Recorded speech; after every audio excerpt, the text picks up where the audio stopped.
வணக்கம். தமிழ் வெற்றிலை சமையலுக்குள்ளே போகலாம் வாங்க. நம்மளோட சேனலை நீங்கள் ஃபஸ்ட் டைமாக பார்க்குறீங்க அப்படின்னா சப்ஸ்கிரைப் பண்ணிக்கோங்க. பக்கத்தில் இருக்க பெல் சிம்பிளை கிளிக் பண்ணிக்கோங்க. ஆல் பட்டனையும் செலக்ட் பண்ணி விட்டுருங்க ஃப்ரெண்ட்ஸ்.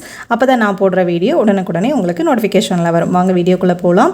இன்றைக்கி நம்ம சூப்பரான நல்ல கிறிஸ்பியான ரிங் முறுக்கு தான் செய்ய போகிறோம். அதுக்கு ஒரு பேன் ஹீட் பண்ணிக்கோங்க. 1 கப் அளவுக்கு அரிசி மாவு, பச்சரிசி மாவு இல்லைன்னா புழுங்கரிசி மாவு, இடியாப்பம் மாவு எதுனாலும் நீங்கள் இதுக்கு யூஸ் பண்ணிக்கலாம். யூஸ் பண்ணையில் ஜஸ்ட் இந்த போல் ஹீட் பண்ணிவிட்டு நம்ம யூஸ் பண்ணையில் முறுக்கு நல்ல கிறிஸ்பினஸாக இருக்கும், நல்ல மொறுமொறுன்னு இருக்கும், வதவதன்னு இருக்காது. அதுக்காக தான் ஜஸ்ட் இப்படி கை வச்சு பார்த்தீங்கன்னா சூடு கையில் படும் இல்லைங்களா, அந்தளவு வறுத்திங்கன்னா போதும். அடுப்பை நல்லா குறைச்சி வச்சுட்டு தான் அதை செய்யணும். இப்போ நம்ம மாவு அளந்து 1 கப்லேயே அதே கப் அளவுக்கு தான் 1 கப் அளவு நம்ம தண்ணி சேர்க்குறோம். இதுக்கு தேவையான அளவு உப்பு சேர்த்துக்கலாம். 3/4 டீஸ்பூன் அளவுக்கு தனி மிளகாத்தூள், கொஞ்சம் போல் பெருங்காயத்தூள், 1 ஸ்பூன் அளவுக்கு எள்ளு சேர்த்துக்கோங்க. 3/4 டீஸ்பூன் அளவுக்கு ஓமம் கையில் நல்லா தேய்ச்சிட்டு உள்ளே சேர்த்துக்கோங்க. நான் ஓமம்க்கு பதிலாக நீங்கள் ஜீரகம் கூட சேர்த்துக்கலாம், அது உங்கள் விருப்பம் தான். இப்போ தண்ணி கொஞ்சம் ஹீட் ஆகட்டும், அது வரைக்கும் வெயிட் பண்ணுவோம். ஹீட் ஆகிற டைமில் நம்ம 1 ஸ்பூன் அளவுக்கு நான் வெண்ணெய் சேர்த்துருக்கேன். வெண்ணெய்க்கு பதிலாக நீங்கள் நெய், எண்ணெய் எது வேணாலும் சேர்த்துக்கலாம், உங்கள் விருப்பம் தான். தண்ணி கொஞ்சம் கொதிக்கட்டும், வெண்ணெய் கொஞ்சம் கரைஞ்சி வரட்டும், அது வரைக்கும் நம்ம வெயிட் பண்ணுவோம்.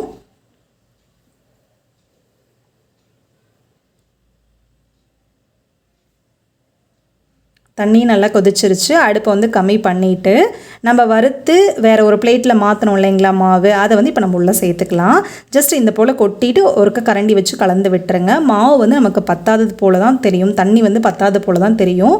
மாவு கலந்து கொடுக்க நமக்கு தண்ணி நல்லா அப்சர்வ் பண்ணிடும். இதுவே நமக்கு போதுமானதாக இருக்கும் உங்களுக்கு தண்ணி. இதை விட அதிகமாக சேர்த்திட வேணாம். 1 கப்பு மாவுனா 1 கப்பு தண்ணி, அதுதான் கரெக்டாக இருக்கும். பாருங்கள், மாவு நல்லா உதிரியாக ரெடி ஆயிடுச்சு. இப்போ அடுப்பை ஆஃப் பண்ணிட்டு மூடி போட்டு வச்சுருங்க. இப்போ நல்லா சூடாக இருக்கும். கொஞ்சம் கை பொறுக்கிற அளவு வெதுவெதுப்பான சூடு வர்ற வரைக்கும் வெயிட் பண்ணிவிட்டு, இப்போ கை பொறுக்கிற அளவு சூடு வந்தோடனே நம்ம மாவு பிசைஞ்சு கொடுத்துக்கலாம். இப்போ ஒன்றோட ஒன்று ஒட்டாது போல் தான் நமக்கு தெரியும். நம்ம பிசைய உங்களுக்கு மாவு நல்லா திரண்டு வந்துடும். ஒன்று சேர அப்படியே உருட்டாக நமக்கு வந்துடும் மாவு.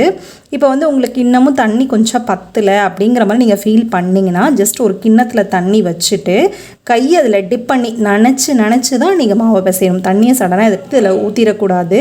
நினச்சி தான் நீங்கள் பிசையணும், அதை பார்த்துக்கோங்க. அவ்வளோதான். பாருங்கள், முன்னைக்கு இப்போ பாருங்கள் மாவு நல்லா ஈவனாக ஒட்டி வந்திருக்கு. நமக்கு நம்ம எந்த அளவு கையில் ப்ரெஷர் கொடுத்து நம்ம பிசைகிறோமோ அந்தளவு நமக்கு மாவு கரெக்டாக ஒட்டி வந்துடும். நான் தண்ணியும் எண்ணெயும் நான் மாவில் சேர்த்துக்கவே இல்லை, கரெக்டான அளவில் இருந்தது எனக்கு. இப்போ இதை நல்லா பிசைஞ்சு முடிச்சாச்சு. இது அப்படியே இருக்கட்டும். இதுலேருந்து சும்மா கொஞ்சம் போல் ஒரு உருண்டை எடுத்துக்கோங்க. மீதி மாவை நல்லா அழுத்தி விட்டுட்டு ஈரத்துணி போட்டு இந்த போல் மூடி வச்சுருங்க. ஏன்னா இது டக்குன்னு உணர்ந்துடும். நமக்கு அப்போ முறுக்கு செய்கிறதுக்கு நமக்கு ரொம்பவே கஷ்டமாக இருக்கும்.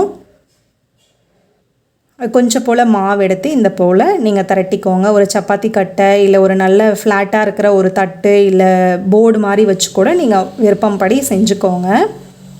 இது ஒரே ஈவனாக அந்த சைஸ் இருக்கணும். அதை விட முன்ன பின்னன்னு மாறி வந்துடக்கூடாது. ஏன்னா ஒரு பக்கம் குண்டா ஒரு பக்கம் ஒல்லியாக இருந்தது அப்படின்னா நமக்கு வேகிறதுக்கு கஷ்டமாக இருக்கும். மற்ற பக்கம் நல்லா கிறிஸ்பியாக வெந்துடும், அந்த இடத்துல வேகாத மாதிரி இருக்கும் நமக்கு.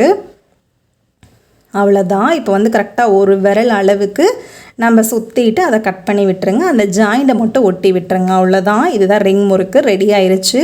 தீபாவளி பலகாரங்களில் இதுவும் ஒன்று ஸ்பெஷலாக ரெடி பண்ணிடலாம். ஆனால் இது மற்ற முறுக்கு செய்கிறது கொஞ்சம் டைம் எடுக்கும். நம்ம இதுனா கூட டக்குன்னு நம்ம செஞ்சு முடிச்சிடலாம்.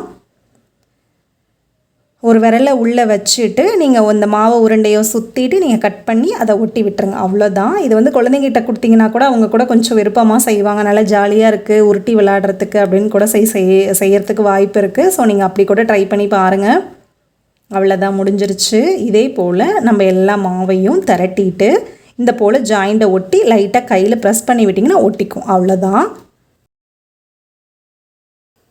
ரொம்ப ஈஸியான ரிங் முறுக்கு மாவு நம்ம ரெடி பண்ணிட்டோம். ஃபஸ்ட் நம்ம இந்த போல் ரெடி பண்ணி வச்சுக்கணும்.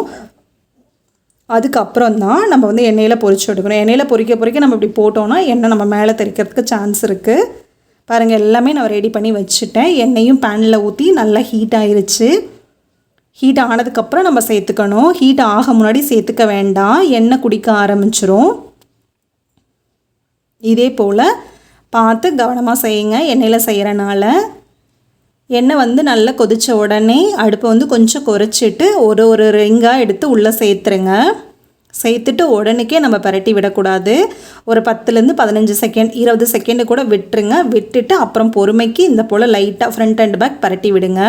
அந்த பபிள்ஸ் எல்லாம் அடங்கின உடனே கலர் கொஞ்சம் சேஞ்ச் ஆகி வந்த உடனே நம்ம எண்ணெயை வடிச்சிட்டு முறுக்கு எடுத்துடலாம். ஓகேங்களா?